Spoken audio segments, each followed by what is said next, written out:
And welcome back, everyone, to Inside the Valley. Joining us this morning, we have Jason Butler with the Sunny Glen Children's Home in San Benito. Thank you so much for joining us today. Thank you so much for having me. All right, tell us about Sunny Glen.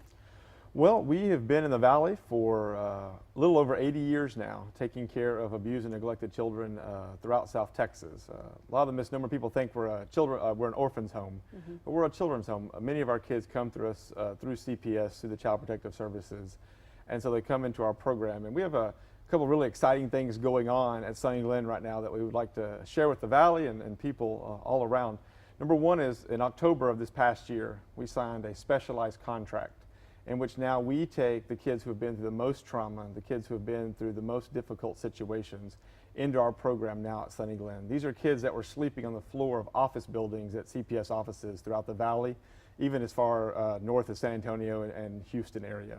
And so now we accept those kids and are able to take care of them, able to provide for them an opportunity to heal from their trauma.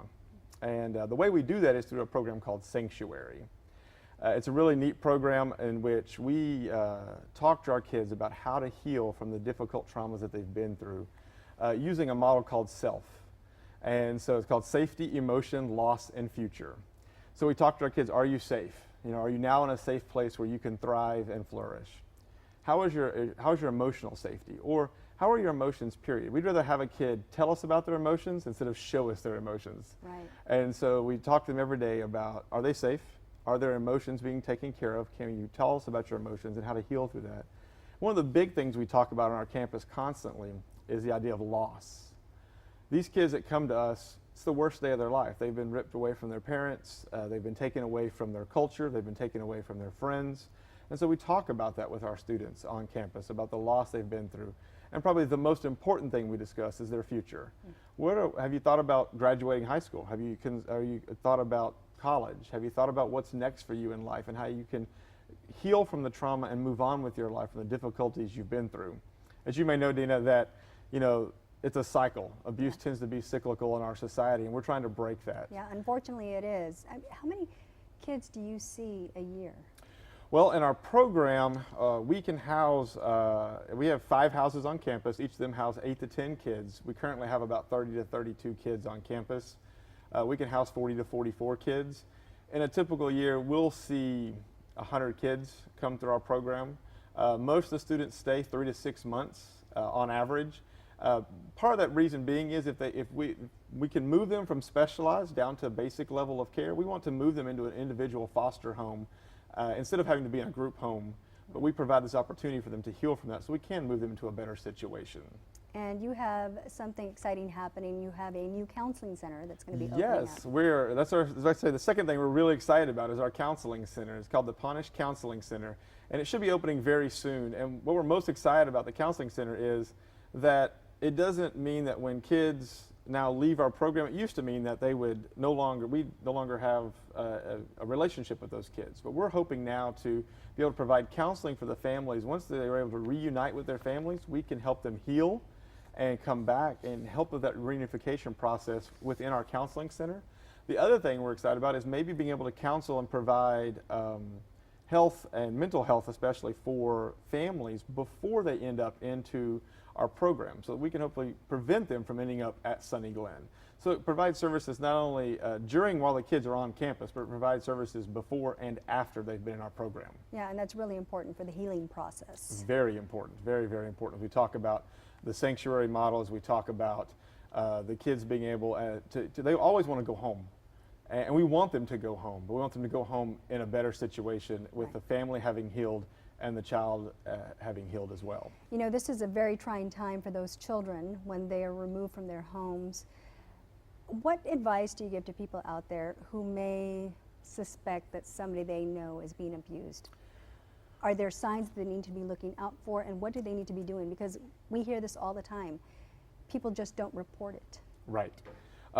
If you see things going on that you think are suspicious, if you hear a child, if you think there are bruises or marks that you think are suspicious, if you hear conversations that you know are probably inappropriate or hear things, at that point it's a good idea to always call the Child Protective Services hotline. If you have actually witnessed an abuse, you actually are supposed to call within 24 hours and report that abuse.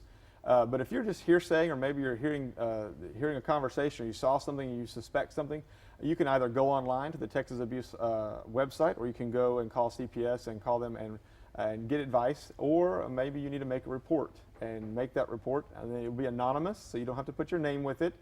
And then at that point, CPS will come and do their due diligence of investigating and looking out for that child. Yeah. If they decide to remove the child, they may end up in our program at Sunny Glen.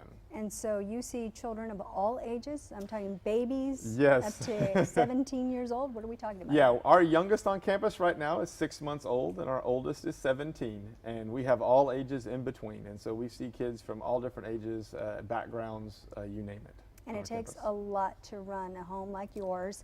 And you all have a fun event happening in April, a 5K run. Yeah, April is Child Abuse Awareness Month. And so on April 29th at McKelvey Park in Harlingen, Texas, we will be hosting our 5th annual 5K fun run.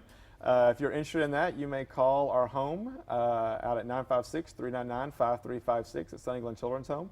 Or you can look us up on Facebook or our website and look out for opportunities and ways you can get involved. We're also looking for sponsors for this event. If you're looking at sponsoring maybe a team or sponsoring the event, you can also get a booth, set up a table out at the event, and all those things will help to support our kids out at Sunny Glen.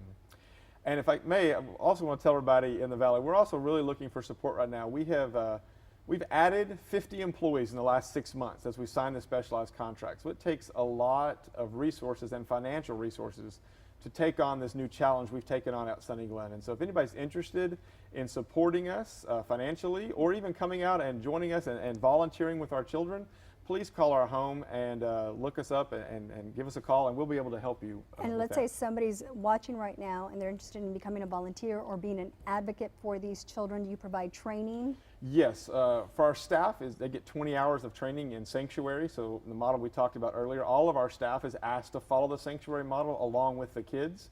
So we get that. And then we also have, if a volunteer wants to come on campus, we provide for them, we get a background check, you gotta have a TB test, we go through a whole orientation process with you as well to get you prepared to be on campus and to provide hopefully a loving, caring face that these kids desperately need.